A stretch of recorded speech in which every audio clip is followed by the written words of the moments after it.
Ladies and gentlemen, boys and girls, welcome in to the College Football Nightcap. I'm your host, as always, Lucas Hill. We have a lot to talk about today. Chris Gordy will be joining us in about 30 minutes to come talk college football with us. But until then, guys, we have a watching on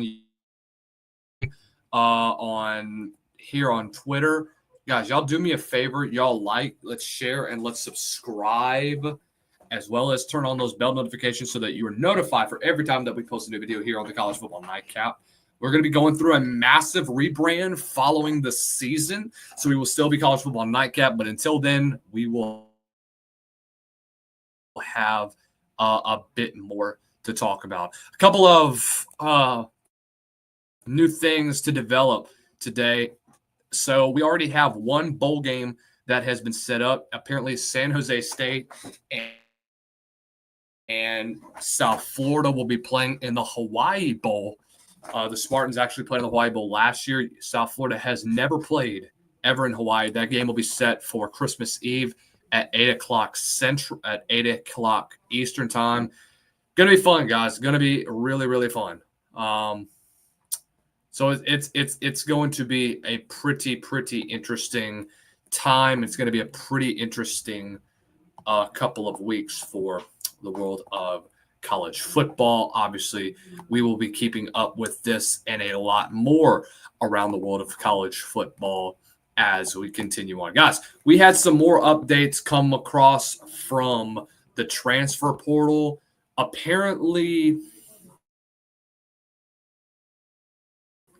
the former Liberty transfer, CJ Daniels from LSU will be entering the transfer portal. If you remember what happened last year when they got a guy like CJ Daniels from the portal, Daniels was supposed to be that guy that was going to be the number 2 receiver.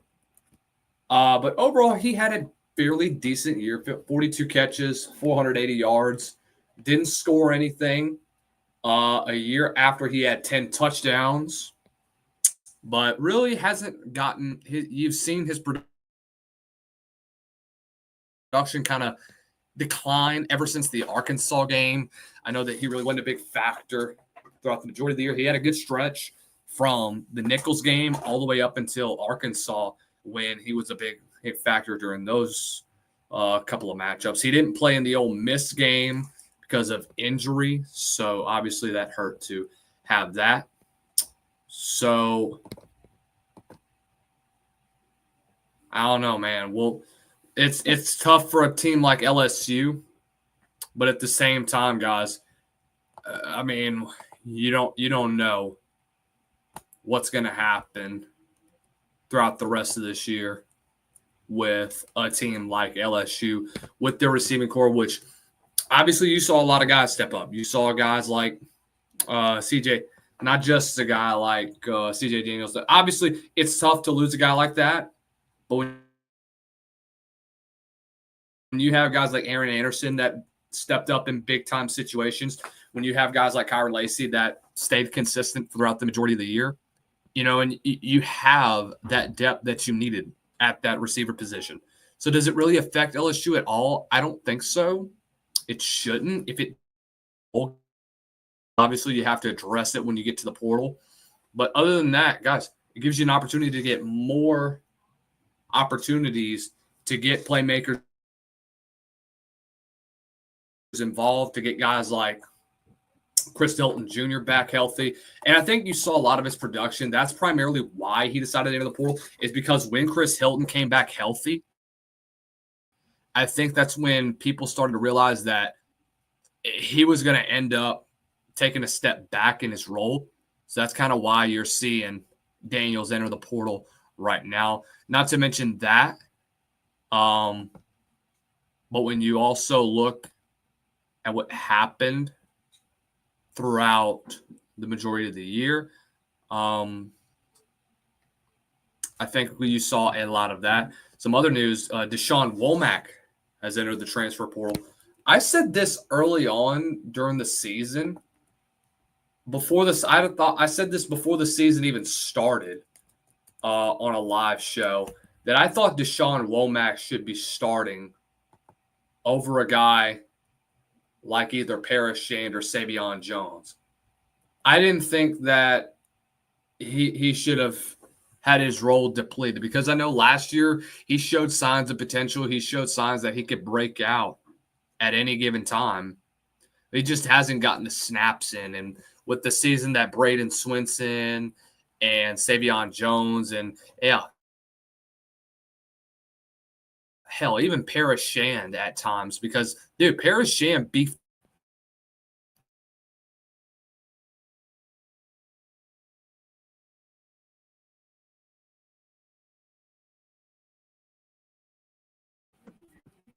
always.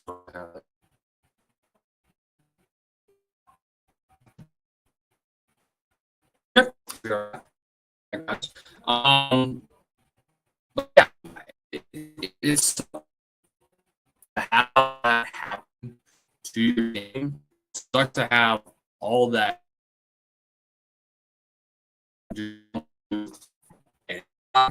but at the same time, you love what you have in store for the future with this program. You have to love with what the team has to bring back in 2025. You have to love what the defense is and really to build off what should be very good next season. That they're taking receipts now. Do I believe that they're going to be a national championship contender next year? Absolutely not. Absolutely not. That's not so. Sort of this Wi-Fi issue. I would bet this.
All right.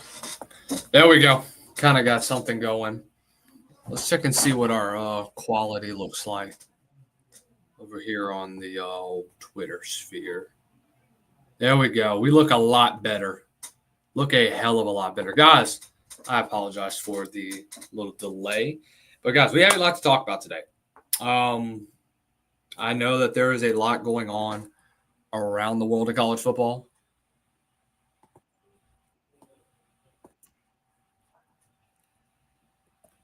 So, when you look overall at this team and when you look where they're going to be headed down the road, I think that LSU is going to be bound to have a decent little year next year. I don't know what it's going to look like for them. Can they finally get that opening day win? I have no idea. I won't know truly about this team until we get into the summertime and when we finally have our first look at LSU when we get into fall camp next year. And that's when we'll give you a definitive answer of what this team will look like in the near future. But all right, Chris Gordy is going to be coming on in about 15 minutes or so. Really, really, really excited. Really, really excited to come on. Really excited to have him, bro.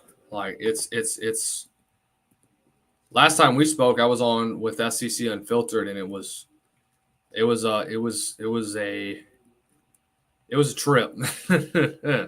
Let's just say that. But hey, guys, y'all do me a favor once again. Y'all hit the subscribe. Y'all hit that like and share. You know, retweet. Do whatever you got to do over here. So the portal is already going absolutely insane. Absolutely going insane this year already. I mean, we haven't even gotten to the end of the week, and we're already seeing some craziness in the portal. So let's take a look at some transfer portal news over from our good friends at On3 Fresno. Another LSU DB will be heading to the portal as Jordan Allen, former Destrehan All-Star, will be headed to the portal. See what he has to go with this one. Guys, let me just give you guys some context of what this portal looked like last year. 3,000 dudes entered the portal. 3,000. 3,000 now, that's insane. I don't know how you manage to have that many in one cycle of the portal.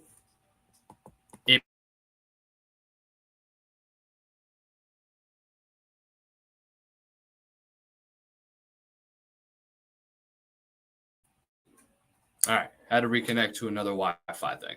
But it's just truly unbelievable to see what type of world we're living in college football with what the portal is bringing us, with what we're all seeing right now in college football. Like I mentioned, last year we had over 3,000 plus that entered. This year we're only getting started. We already have 320 enter. And that's not really even counting FBS or FCS. Guys, there's a lot of dudes that are about to enter that portal. And they're about to have a lot of exposure come their way. It's going to be absolutely insane what we have to see.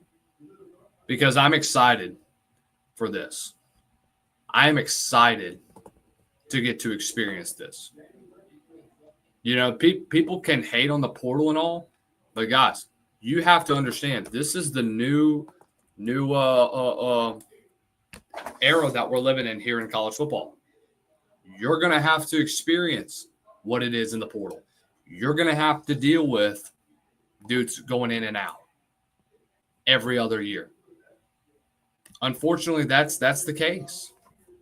That is the case. And if y'all don't like it, honestly, that's tough. That is absolutely tough.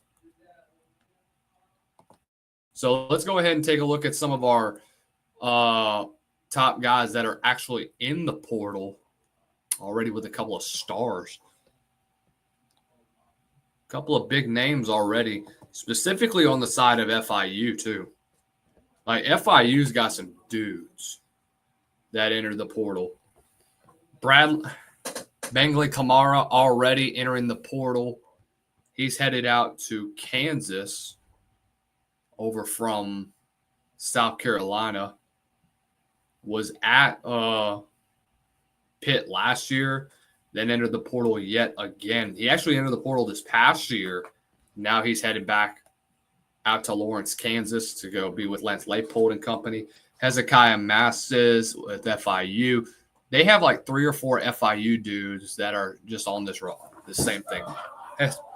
Masses is a top-tier safety, 6 foot 160. We'll see what type of looks he gets.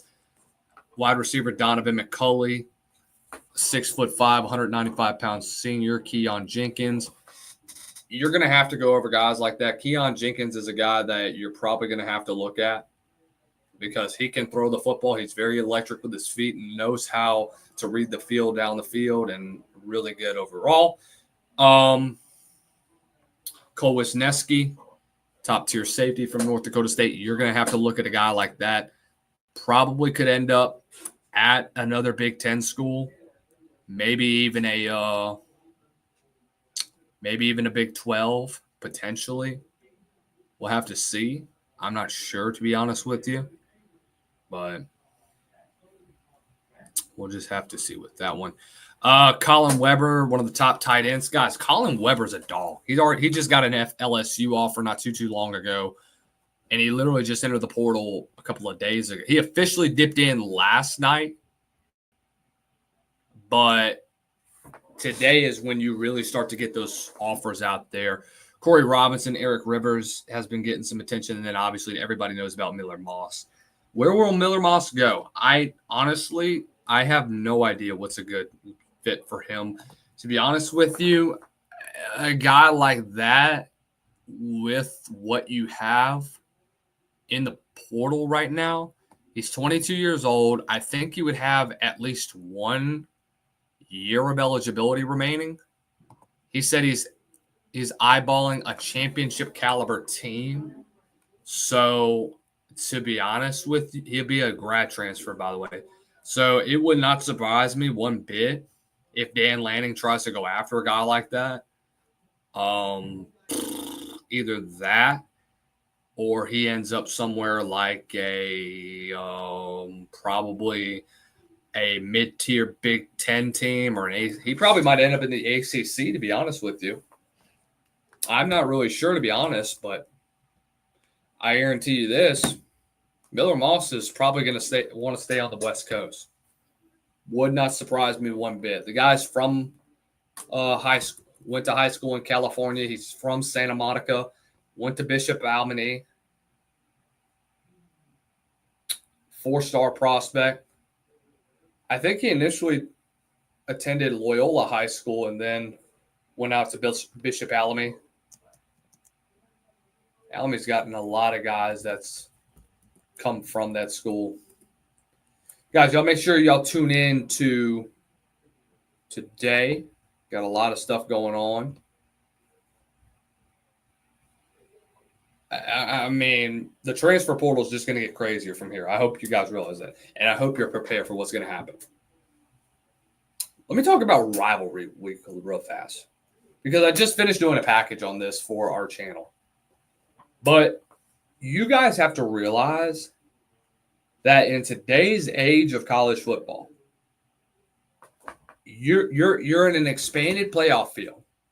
We're going back to the old AP poll rankings. We're going back to the old BCS. How bad are you beating teams? How bad are you absolutely destroying dudes? Are you willing to put up 40-plus on your opponent every freaking game and destroy them? Look at what Indiana's doing. Strength of schedule doesn't matter. We talked with Harrison Fan yesterday, and if you guys missed that episode, go ahead and check it out in my bio. Guys, We got it. By the way, guys, thank you for over 150 views on that episode. That was amazing. That was a great time we had with Harrison. But guys, let's just be honest with each other. Who could have expected for something like that to even happen? I know I would have. If dudes don't like when the flag is getting planted in the middle of the field, oh well. You let it happen. You let them come into your house and kick the crap out of you. You let them take advantage of that. You let them get in your head. You let them absolutely own you.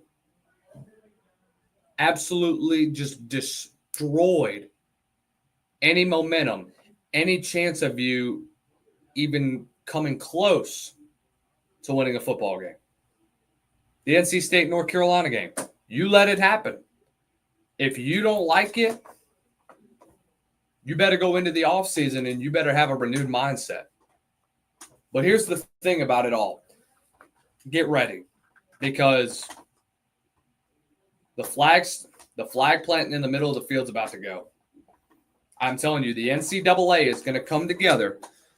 The National Corruption Association of Athletics, the National Corruption of Athletes and Amateurs is going to come together, and here's what they're going to do. They're going to say, we're not having that flag planting anymore. It's not happening.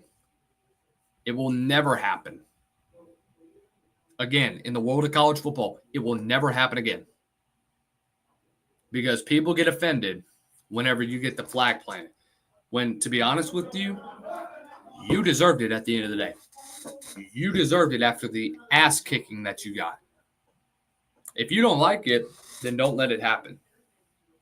Dudes better go into the middle of into the offseason or go throughout the rest of the season with that on their minds. Those undergraduates that are going to be returning and those that are thinking about going to the portal that do return to the school, you better think about that. You better think about that feeling. Because it's going to end up stinging you for the rest of the year. It's going to end up eating you alive. And to be honest with you, if people don't care that you're getting your ass kicked, and if people don't care about how your program is doing, you really don't deserve it. You really don't deserve any chance to even come close to representing your school right. So we'll just have to see from here on out. We will have to see. Guys, tomorrow, it's a big day. National Signing Day. We're going to try to go live tomorrow and probably do a mid-afternoon show and go live tomorrow to talk about National Signing Day. That's what our plan is initially. But again, plans can change, but we'll have to see. I'm probably going to go live before I go on Texas Sports Unfiltered with Chris Phillips, because that's usually my day to go on. And I'm glad we mentioned SEC. Because, guys, if you remember, a year ago today, the College Football Committee did this. Look, people are still pissy about it, even a year from now. A year. We're talking about a year ago this happened. So, if you don't like it, then it is what it is. One spot, whoever's 4 plays Michigan. Number 5, heartbroken. Who's number 4? And Alabama returns to the playoff, and so we have another unprecedented situation as Florida State winds up at number 5, and Florida State is the first undefeated champion from a Power 5 conference to fail to make the field in the college football playoff era.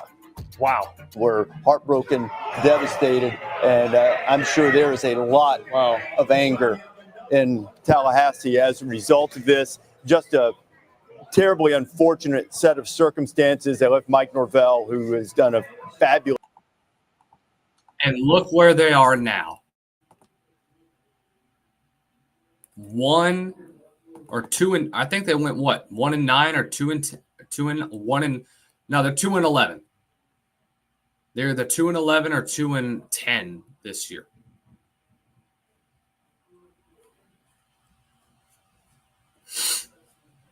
Dude. I mean,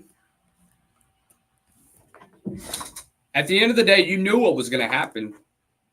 Bama was going to end up jumping Florida State at that time because of the SEC brand, because of the SEC dominance, and guess what? It's going to happen again. Fans are going to get pissed. 2 different fan bases are going to be absolutely pissed off. But, hey, should anybody be surprised? Because I am not. Why should you be surprised over something like that? Because you saw it happening. You saw it coming last year. You're going to continue to see it coming this year. And be honest with you, it is what it is. If you need to put together a resume that is perfect for you to be able to prove to the committee that you belong in the playoff. Florida State didn't do that when they lost Jordan Travis. Hell, even with Jordan Travis, they didn't prove it. I would say your best win was against the 9-3 LSU team. Your best win in conference was the ACC championship. In a sloppy ACC championship. If you think that was bad with what you had with 63 getting put up on you, look what would have happened if you'd have played Michigan. I guarantee you Michigan would have run you out the building. And everybody's going to say, well, Florida State would have had a better shot with Jordan Travis. No, they wouldn't. I would rather put Jalen Milroe at that point in the season against Michigan than I would with a guy like Jordan Travis. If y'all don't like it, I personally don't care. I personally don't care because, to be honest with you, you knew that this was going to happen. You knew that this was going to end up being a problem. So guess what? You have nobody else to blame but the guy in the mirror. You have nobody else to blame but what you had from what happened last year. Same thing is going to happen this year, whether y'all like it or not. Miami's probably going to get left out unless Clemson ends up. I will say this. I think even with the loss, I think Clemson ends up getting knocked out. Without question, if they lose. And honestly, I don't know if I should put Miami up there. I don't know. And we still have a long whiles before we get to next week, before we get to the final few weeks, which should be absolutely asininely insane. I'm excited for this week. I really am.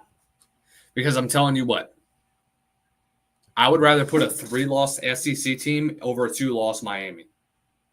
Based on the 3 losses that Alabama has, I would put them over a team like a 2-loss Miami.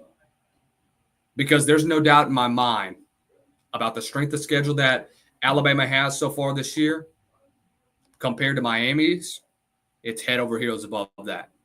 All right, let's talk some SEC college. Let's talk some more from SEC football. Let's talk SEC championship game. Let's bring in none other than the host of Locked On SEC, Chris Gordy himself. Chris, how's it going this week, brother? Good to see you before we get to championship Saturday out in Atlanta, brother. Yeah, absolutely, man. Good to be on. And it's been a crazy week, man. This week with the transfer portal, obviously doesn't officially open until next Monday, but obviously tons of kids making their announcements on intentions to enter the portal. You got recruiting classes, National Signing Day coming up on Wednesday. I mean, this is just, and then you got a championship weekend happening this weekend. It is absolutely nuts. So much going on. No question about it. So let's go ahead and let's preview Championship Saturday. Texas, Georgia. We all know how big of a game this is with the rematch. I'll be honest with you, Chris. If you'd have told me at the beginning of November, right after the Ole Miss game, that Georgia would climb its way back, beat Tennessee, beat Georgia Tech, and end up winning out the rest of the year and get to Atlanta with all the craziness that happened, I'd have thought you were absolutely asininely insane. I thought that even if they had lost one more game to Tennessee, then it wouldn't have really mattered because I still think they would have had a better strength of schedule compared to Alabama's and Ole Miss's and hell, maybe even South Carolina's as well to get it into the college football playoff. But here we are. What the hell changed for Georgia in the last 3 weeks with Mike Bobo's offense finally waking up? Yeah, I mean, I think Carson Beck has done a good job of taking care of the football better. I think that's, it's crazy. He had, I think it was 12 interceptions over the course of 6 games, and now in his last 3, 0. That's been huge. And I think that could be a difference maker in this game because last time against Texas, he threw, 3 interceptions in that game. And granted, it was on the road. It was in Austin in a hostile environment. I think it'll be much friendlier in the confines of Georgia Dome where there will be a lot more Georgia fans, I assume, than Texas fans. But you never know. I mean, I think Sark said on Monday, we expect 70% Georgia fans. Well, Georgia fans, this is something maybe we don't talk enough about, but they're maybe a little bit tapped out. Like all these deep playoff runs and championship runs and, going to Atlanta, I think, what is it, 7 of the last 9, whatever it is. Like Kirby's been to Atlanta that many times. Like some fans kind of get tapped out. I go, you know what? I'm going to skip that. I'm going to go to the championships in Atlanta. I'm going to save my money for that. Like we act like fans have unlimited budgets when it comes to traveling and following their teams. I mean, I remember Alabama fans talking to them years ago. They were like, yeah, we're going to skip the semifinals and just go to the championship game. Well, now with the expanded playoff, you're talking 4 games you're going to have to go win to get there, to win a championship. So it's, it'll be interesting to see because Texas is a fan base that, they haven't had a whole lot of success here in recent years. And last year I was down in New Orleans for the Sugar Bowl and they did travel well there. Washington traveled pretty well too for the championship game, but there were way more Texas fans there in New Orleans for the Sugar Bowl. So I expect Texas is going to travel well. They're wearing this on their sleeve saying, we want to, year one in the SEC, we want to send a message. You guys talk big and bad about the SEC and all this. And, I've been getting heat for it all week. I tweeted out, look, no offense to Texas. They played who they were scheduled, but their strength of schedule in the conference ranked 16th out of 16th. They did not play any of the top dogs. In fact, 5 of the top 7 teams in the SEC, they avoided this year. They didn't play Tennessee. They didn't play Alabama. They didn't play Ole Miss or LSU or Missouri. I mean, they got the luck of the draw, and unfortunately, Oklahoma got the brunt of it. I think Oklahoma's sitting there right now with would they go 6-6, 7-5, whatever. They're sitting there going, yeah, we would have had a much better season had we played Texas's schedule. So I think there's a little part of that. But I do think the dynamic here, Lucas, is coming off of Georgia's coming off of they played Friday, so they had an extra day of rest, but it was an 8 overtime game. I talked to somebody I know in the Georgia program on Saturday, said we're beat up. Like we need that extra day of rest. So we're going to see how much the wear and tear took on them. Where look, Texas played a very physical game against A&M, but it never felt like that game was in question, was in doubt. Like so, I'm wondering how beat up is Texas after that. When Kelvin Banks, their star left tackle, he was banged up, so that'll be a big one if he can't protect Quinn Ewers' blind side. But I just go off the trend right now. Quinn Ewers playing, or rather Carson Beck playing much cleaner football. And Quinn Ewers, I just do not trust him. I mean, I watched him in that game again, that semifinal game last year against Washington. He played terrible for about 3 quarters before he finally turned it on. Played much better in the 4th quarter, but it was too little too late. My God, he threw a pick 6. I was at the game in Austin 2 weeks ago when they played Kentucky. He threw a pick 6 that made that a 10-point game again. It was like, wait, you've been dominating Kentucky. You let them right back in the game. Threw a bad interception against A&M. Luckily, it didn't cost them. But, like, Quinn Ewers has been making mistakes like that all year, and I just wonder, is he going to make the costly mistake in this game? And if Carson Beck protects the football, it's advantage Georgia. I'll say this about Texas's schedule too. Even with the weakness of your schedule, you still saw them struggle against teams like Vandy on the road, against Arkansas on the road, against Kentucky. Teams like that you really think you should run away with those type of games, especially that Arkansas one after Arkansas had over 60 plus get put on them against Ole Miss, and then to see Texas's offense kind of sputter around and kind of not catch up to pace like it had been at the beginning of the season kind of shocked me. And like you mentioned already, Chris, you haven't really seen Quinn Ewers really take that next step like people expected him to this year. He's been kind of average at best this year. I mean, he's putting up fairly average stats. Yeah, he's got a 24-7 touchdown to interception ratio, which is still a very good statistic. But if I'm looking at him overall from a perspective, from the type of depth that he has at the receiver position and all the skill sets that he has around him, it's been pretty underwhelming for a guy like that. So my next question to you regarding that is, whose offense is going to show up first when it comes to the game this weekend? Is it Mike Bobo's, or is it going to be Sark's offense who has to get off the ground running? I think it's Texas, but man, they are really hitting their stride right now. Trey Wisner has emerged as, just a really good workhorse running back. They didn't even have to do much against A&M last week. They just wore them down with that run game, and that's. Yes.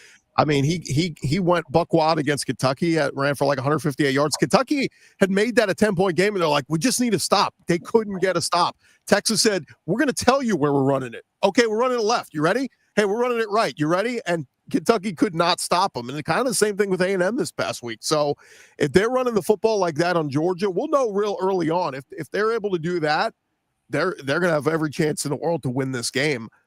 It's just crazy because I thought C.J. Baxter was one of the best running backs, or poised to be one of the best running backs in the country this year. He gets hurt before the season. Jaden Blue was a nice 1-2 punch to him. We figured he was going to be the guy.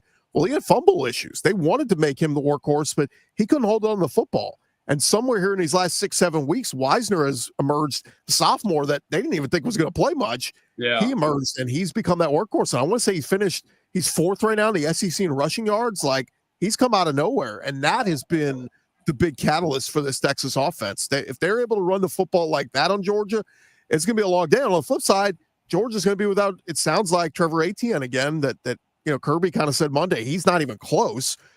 Nate Frazier, the true freshman, has been awesome. He's had his moments, but, to me, it's if Texas can run the football successfully and Georgia can't, it's going to be advantage Texas. Yeah, I said this at the beginning of the year, too, that I didn't really expect a guy like Trey, that Texas was going to have to rely on Jaden Blue and a guy like Trey Wisner. I didn't really expect Trey Wisner to do much because you're coming into this year as, I think he was listed as either the third or fourth string running back on the depth chart during fall camp, and then he's emerged as the surefire leader of the rushing attack, and he's coming off of back-to-back games with over 150 plus, and it's just been him and that aggressive offensive line that has really made wonders for this Texas offense. That really, if you looked at them at the beginning of the year, you saw this flash on the outside with Silas Bolden and with Isaiah Bond and with Gunnar Helm. And you have a guy like Quinn Ewers, who is supposed to be a Heisman contender this year. The rushing game has really taken over the back half of the season. So when you look at that, you mentioned already a bit of Kelvin Banks being banged up. Who has the upper hand going into this football game? Is it Georgia's defensive line, or will it be Texas's offensive line? Well, again, we saw this matchup before, and it was advantage Georgia defensive line. Those guys were just flying to the ball and living in the backfield. And I want to say it was Jalen Walker had his breakout game with the 3-sack night. Dalen Everett had a sack. Michael Williams had a couple sacks. Like it just all came together for Georgia on that night. And outside of that overturned pass interference call, they won by 15. It would have been even uglier if they hadn't overturned that call. So I don't know if Georgia's going to do that this time. Look, Sark's a good coach. you learn from your mistakes. You go back and review the film and say, what did we do wrong last time? Let's make sure we avoid that.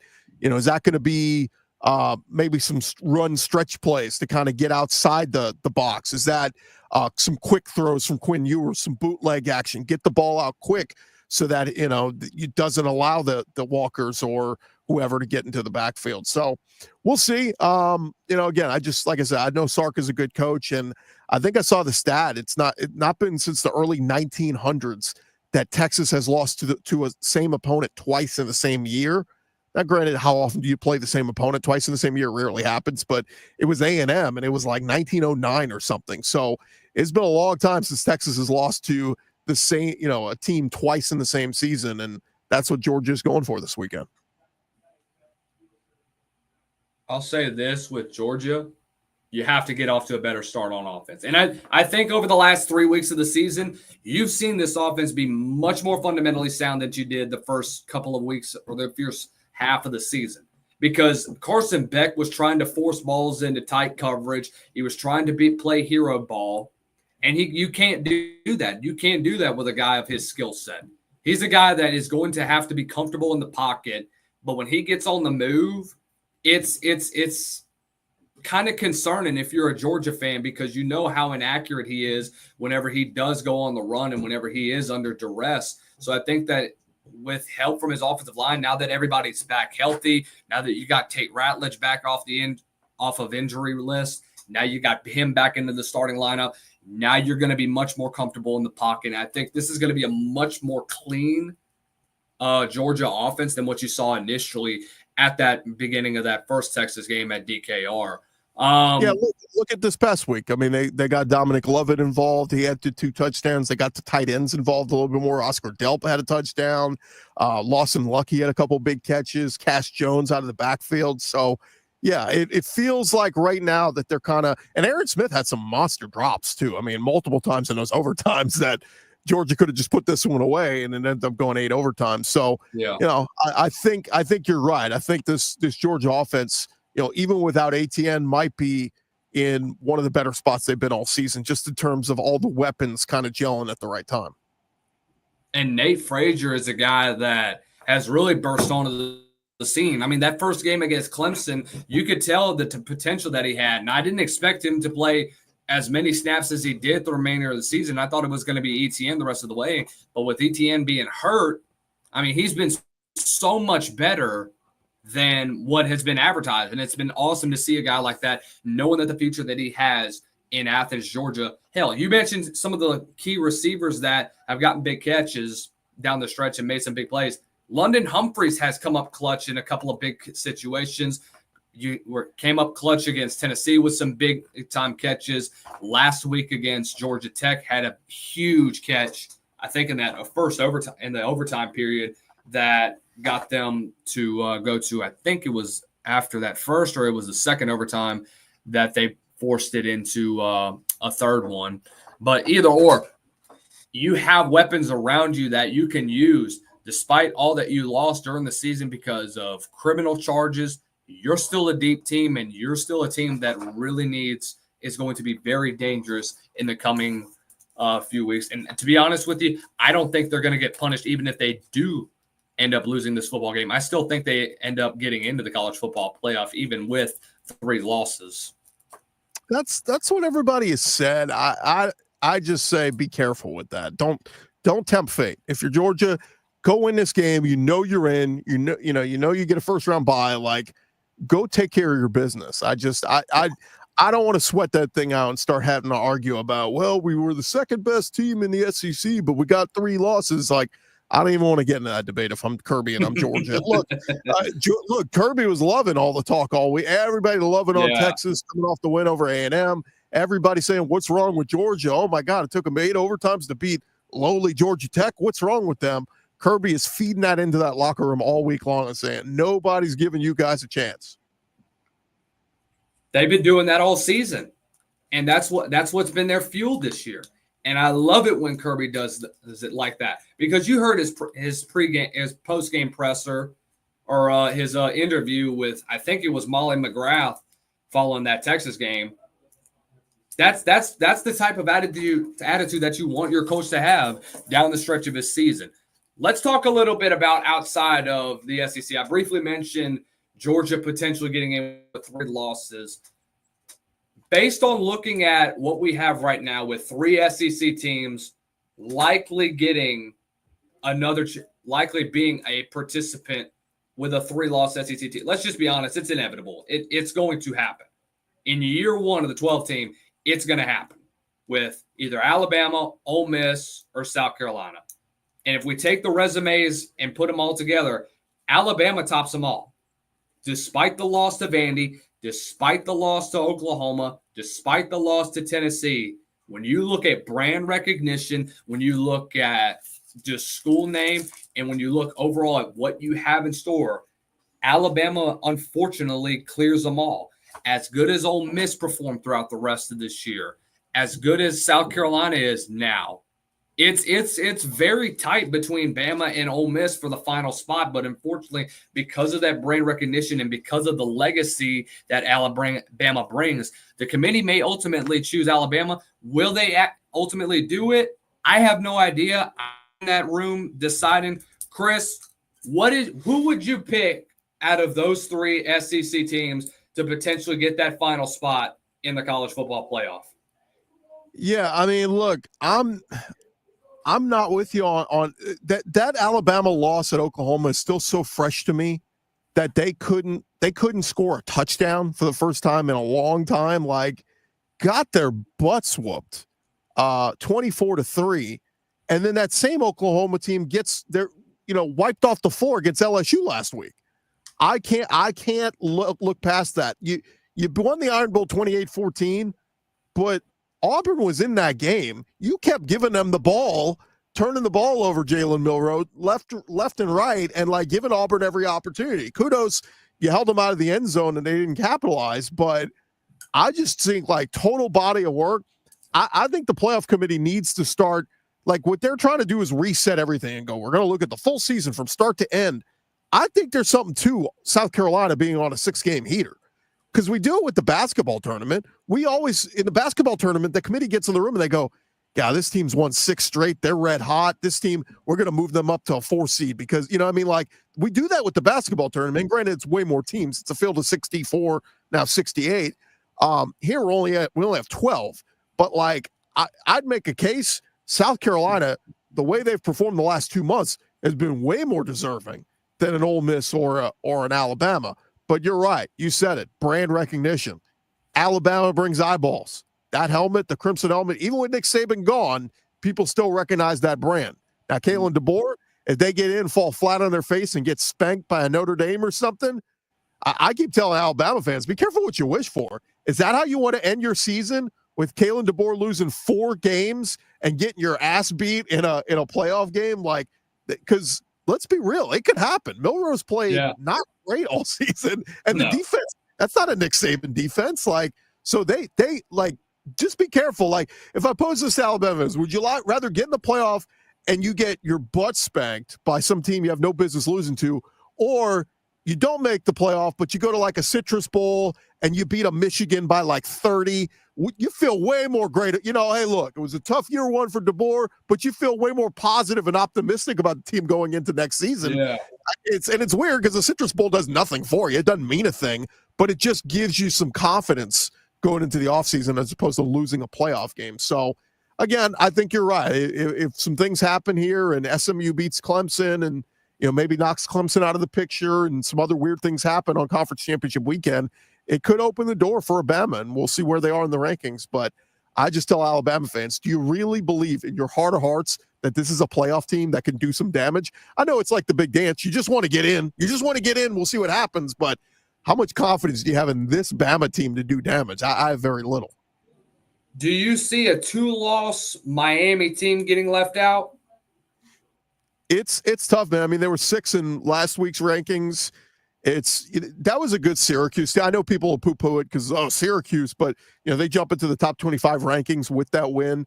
I think they're doing it. They had a heck of a season. Fran Brown is a star, up and coming superstar. So he'll probably be an SEC coach down the road. But I wouldn't ding them as much. I mean, look, they lost 42-38. This has been Miami's problem all year. The offense has been awesome. The defense has let them down at times. So Yes. again, I mean, do I think that they should be, hosting a playoff game? Probably not, but I would put them in as an at-large team. I mean, this is the tough part too, is what's going to get eyeballs? And I know that shouldn't be the focus, but like Miami and Cam Ward are going to bring eyeballs. The brand of Alabama are going to bring eyeballs. No offense, Arizona State ain't getting people tuned in. BYU and Boise State ain't getting people tuned in. They just aren't. But this is what happens when you create a 12-team playoff. You open the door for non-blue bloods to get in, and you're going to have a lot of non-sexy matchups in the playoffs. That's what I've noticed, and that's what I've noted a lot during the season, is that I think the 12 team was created to avoid not just what happened with Florida State last year, but to also implement G5 schools and, like you mentioned already, Chris, non-blue bloods into the picture. Teams like I don't know if you would consider Tennessee a blue blood, or if you would consider a South Carolina a blue blood, but you could consider teams like that to get in. You could, and then you look at teams like Boise State with what they're doing, with UNLV, with what SMU did this year. Those are just a few examples of what you're going to have in the 12 team. Now, me personally, I don't even think we should be letting a G5 in. Now, unless they go on this Cinderella run like Boise State had in 07 and then just knock off Oklahoma, or what they did in 09 or whatever, and go undefeated and go beat another G5 school at the time, which was TCU, then that's another thing. But here's the thing. It was created to implement these teams in, and I don't think it's fair to the other blue bloods like a South Carolina or an Ole Miss that may get left out for a G5 school that doesn't have a good strength of schedule. Unfortunately, the committee's not looking at that. That dominant, especially competing with a top 5 team in Oregon. But when you compare them to an SEC school, they get wiped off the floor. Yeah. So unfortunately, what you're going to have is these Cinderellas get in. And hell, they could go on a great run. They could make it all the way to the semis, or they could win a playoff game. But at some point, we have to really think about, are we really getting the 12 best teams in the playoff? And right now, the answer is no. Well, the SEC shot themselves in the foot. I mean, if Ole Miss should have been 10-2 with that schedule, they just should have. Alabama should not have lost the third game. They should have been a minimum 10-2. I mean, you would have had more opportunities for some of those schools to get in. If Lenore Sellers doesn't get hurt in the LSU game, I think South Carolina is probably 10-2 this season. Had their chance against Alabama too. But, I think, and Ohio State just took a loss to Michigan. But prior to that, the fact that Ohio State was sitting there as the number 2 team in the country, remember they lost a close one to Oregon, and they were still the number 1 and 2 team in the country down the stretch of the season. And yet in the bracketology, Ohio State, the best they could be was the 5 seed, because we're doing this stupid move the conference champions to the front of the line thing. I just, if I'm on the playoff committee, like the number one thing I would do is I would change that and say, move away from that. It should be the 12 best teams. We rank these teams 1 through 25. At the end of the season, 1 through 25, whoever is 1 through 12, that's our teams 1 through 12. It shouldn't be this stupid, well, the Big Ten champ, they moved to the front of the line. And I just think it's silly, because put it this way, like Georgia's got 2 losses. Georgia beats Texas in an ugly, just weird game, and they win by 1 point. Georgia automatically moves to a top 4 seed.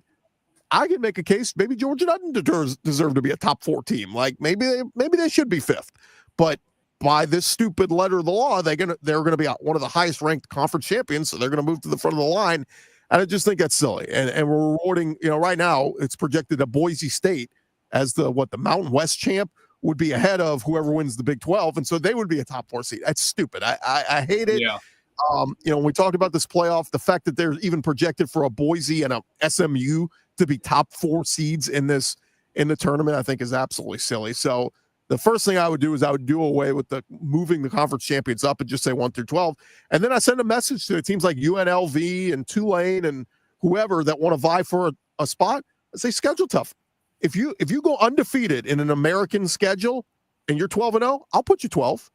I'll put you 11. Like you could be right there. By this stupid model, they're doing well. If you're 16th, you'll move up to the 12th spot because you're the highest ranked group of 5. And it's like, what are we doing here? This is so. It's like it's giving out participation trophies. Could not agree more. I think we need to get away with automatic buys too, to be honest with you, because it does really nothing.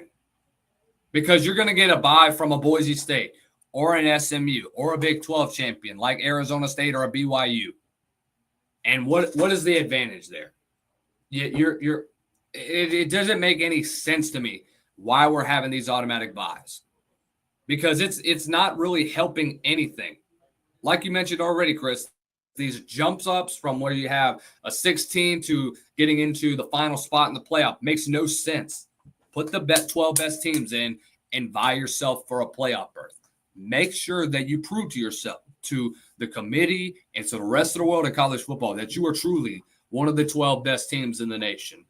Give you a couple of things before we let you go, Chris. Y'all check out Chris Gordy over at Locked On SEC. Also on air over with Sports Talk 790 out in Houston.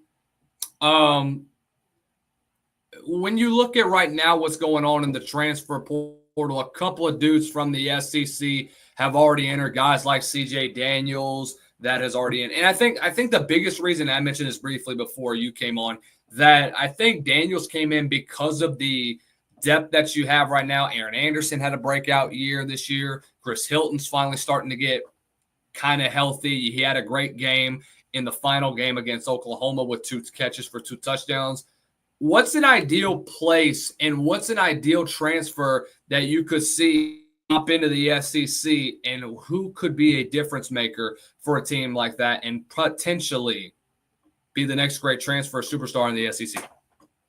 Well, I wouldn't count Daniels out from returning to LSU. Brian Kelly just said last week in a press conference that he was excited about. He almost insinuated that CJ Daniels would be back with Aaron Anderson next year, and then we see him jump into the portal.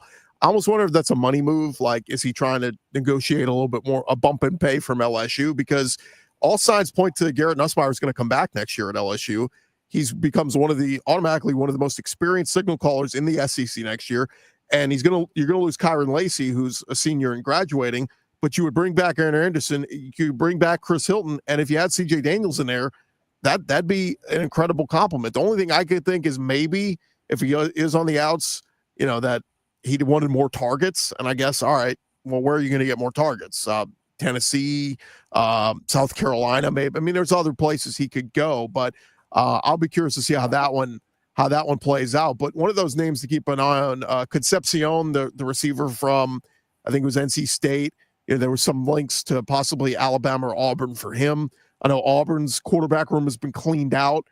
They're looking at possibly Caden Salter from Liberty. I know Miller Moss from USC. There's some interest there. So I think it's going to be fascinating to see how these SEC teams fill their rooms, because, Andrew Armstrong from Arkansas ends up leading the SEC in receiving yards this year. He just declared for the draft, so he's on the way out. There's a lot of holes opening up, but a lot of young, promising talent. I think you look at the veteran side, and you could potentially have Nussmeier at LSU and Taylon Green back at Arkansas for his senior year. But then look at the rising stars, the young freshmen. You're going to have Arch Manning at Texas. You're going to have, DJ Lagway back at Florida. You're going to have Lenore Sellers back at South Carolina. Like, there's some really good, Nico at Tennessee, some really good young growing quarterbacks in this conference that, man, it's going to be a lot of fun to see. But to answer your question, I mean, any of those teams can use pass catchers. So we'll see. I got to get freshened up on the stupid rule of the SEC. Like, if you're a grad transfer, you can go to another SEC school, but if you're an underclassman, you have to sit out a year if you transfer in the conference, whatever the stupid rules are. That Sankey was still trying to enforce. So we'll see what happens. But look, man, a lot of movement in the portal, a lot of money being thrown around, and you're going to see, again, the rich get richer. Ole Miss and A&M spent a ton of money on their portals last year, and They finished number 1 and number 2. I think LSU, in losing Bryce Underwood, the top quarterback recruit, they're going to reallocate some of that money to the transfer portal. Would not shock me if LSU finishes with a top 5 transfer portal class. And I think Ole Miss, they're reloading. They want to do the same thing they just did again and try to restock up. So it's going to be a really fun offseason. Yeah, like you mentioned already with Bryce Underwood decommitting from LSU and flipping to Michigan, it definitely frees up a lot of space in your NIL collective to spend more money on dudes that are in the portal, as well as when high school recruiting as well. Couple more things before we let you go, Chris. Talk to me about Ben Arbuckle, the new offensive coordinator over at Oklahoma, one of the youngest signal callers in the country right now, the 29-year-old who played at West Texas A&M, goes automatically from there. He has a pretty decent resume, was the offensive quality control coach with Western Kentucky when Bailey Zappi went on that unbelievable run where he sets the record for the most passing yards and touchdowns in a season, was under Zach Kitley for a couple of years, goes on to be the co-offensive coordinator in 22, then goes on to be Washington State's OC and does some great things there. Their offense is absolutely unbelievable right now, and what he did last year with a guy like Cam Ward, they're going to continue to develop and continue to get him as a top-tier level signal caller. What is the reaction overall in Norman, Oklahoma with the hiring of him? Well, I think a lot of Oklahoma fans were not a fan of it. They wanted a sexy name, right? I mean, you think back to was it Lincoln Riley's brother a year ago? He was like the hot name. There's been some other big names out there that, sexy coordinator names. I mean, when Arkansas brings back Bobby Petrino, it was like, oh, that's sexy, that's fun. This is a guy nobody knows. I mean, how many people had to go Google Ben Arbuckle and go, who is this guy? Well, then to your point, you start to look at the numbers and, a top 16 offense, I believe, this year in Washington State, or top 20 in terms of yards per play. Like, he's been a good offensive mind. Will it work in the SEC? We're going to find out, but his first order of business is figuring out what you got in those quarterbacks. You saw enough glimpses from Jackson Arnold this year that I think he can be molded, right? I mean, that's a 5-star talent. He's got the wheels. You got to perfect the arm. And let's be real, Oklahoma had an epidemic of wide receiver injuries this year. I mean, Nick Anderson set the freshman record for most touchdowns by an Oklahoma freshman last year. He didn't even play this year, barely. I mean, like, all those receivers that were studs on the roster barely played. Deion Burks was supposed to have a monster year. He kept battling injuries. So I think you get healthy next year with this guy coming in. I think it's the potential for riding the ship for Oklahoma and, catch a rising star. If this guy is the next big thing, like a Jeff Lebby was, like, this could work out really well for Oklahoma next year. So, but again, Oklahoma fans, I saw a lot of them saying, this is a joke. Who is this guy? Never heard of him. So we'll see. But I've seen some Oklahoma fans push it back saying, give him a chance and let's see what he can do. Last one, so we let you go, Chris. I know you got a long day and a long week ahead of you. SEC championship game previews. I'll drop my previews for it when we get to Friday. Wanted to see if you had any previews or what you're excited to see for this weekend with Georgia and Georgia and Texas. Who do you have winning this football game and why? Yeah, I picked Georgia to win the championship before the season. I still just feel like they have the depth, to go on a run in the playoff, but I think Texas, does too. I just wonder how banged up is Georgia coming off of that 8 overtimes against Georgia Tech. Are they mentally spent? Are they physically spent? They've had injuries all year long. Texas has, for the most part, stayed pretty healthy outside of those pre-spring injuries. So this is good on good, man. This is where we get to see, I think Kirby is still the best coach in college football, period. But, I think Sark is nipping at his heels now, and he's making a rise these last 2 years. And this would be a huge feather in the cap of Sark and Texas if they could find a way to win it and claim an SEC championship. I mean, let's be real. They didn't even win as many Big 12 titles as you might think the last 15 years. Oklahoma was winning the Big 12 titles more often than Texas was. But, they won it last year. It'd be certainly something to go from winning the Big 12 last year to going and winning the SEC in year one in the conference. Would send a big message. And like we said, hard to beat a team twice, but I just got to go with my gut that Kirby Smart lives for these kind of moments. And yes, has Georgia been an inconsistent team this year? Yes. But when they are on, brother, they are on. And I think we Yes. might see the really good Georgia Bulldogs this Saturday. Chris, will you be in Atlanta this weekend? Won't be in Atlanta this weekend. I will be planning to be at some of the playoff games for some of the SEC teams, so we'll see how it plays out there. But then, of course, the championship game in Atlanta this year. Hoping to be there for that. So, yeah, it's going to be a lot of fun, man. It's going to be a lot of good football played over these next couple of weeks. And look, I'm as impartial as anybody. I just root for the SEC to do some damage. So if Georgia gets ousted in round 1 and we got to root for Texas to make a run, I'll be all in on Texas, or I'll be all in on Tennessee. Going to be a lot of fun.